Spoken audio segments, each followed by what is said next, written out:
If you're starting to get into HomeKit stuff, you've probably heard something like Apple HomeKit is way too limited and you need something like HomeBridge or Home Assistant. And yes, those are pretty useful. They can do things like turn non-HomeKit accessories into HomeKit accessories. They can do all sorts of things.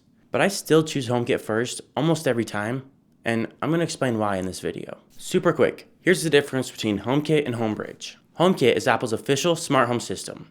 It's the native iPhone experience. HomeBridge is basically a translator.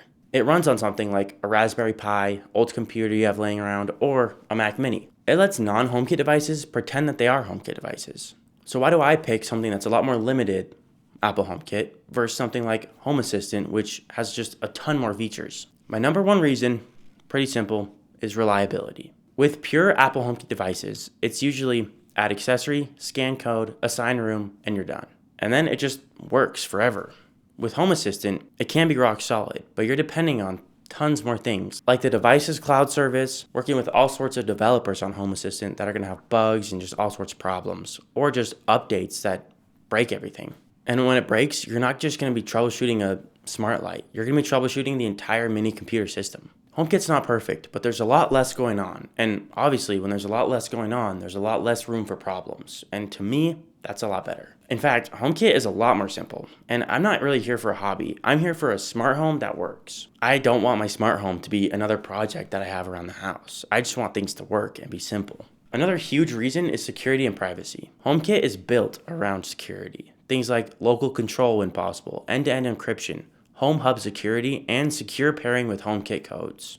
Home Assistant isn't unsafe, but it's a lot more DIY and you're trusting a lot more third-party plugins. With HomeKit-only devices, I feel like I'm in Apple's little security bubble and I'm a lot more safe. And to me, that matters when you're talking about things like door locks, garage doors, cameras, sensors that track when you're home. And if you use cameras, Apple HomeKit has a really cool camera feature called HomeKit Secure Video. And when you get a camera that supports this, the experience is super clean. You can view in the Home app, you get activity zones, notifications on your iPhone and watch, clips saved to iCloud. Can you do this with Home Assistant? I'm sure you can. But if you want the cleanest, simplest, most Apple experience, native HomeKit camera support just wins. Now, HomeKit automations are obviously not the most advanced in the world, but they're super easy to use. And I think the best smart home automations are going to be the ones you can actually set up. Things like turn your lights on at sunset, lock the door at night, motion sensor triggers the hallway light, good night scene turns everything off. Home Assistant, I'm sure, can do some crazy things, but HomeKit unlocks just the basic, super easy automations that I feel like most people would actually use.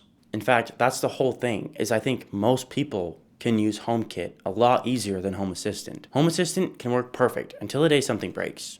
Then it's a disaster, and I've heard stories of just everything breaking once one thing breaks. I'm not anti-Home Assistant or HomeBridge. I just think HomeKit is a lot easier and fits my needs because I don't do that crazy of automations.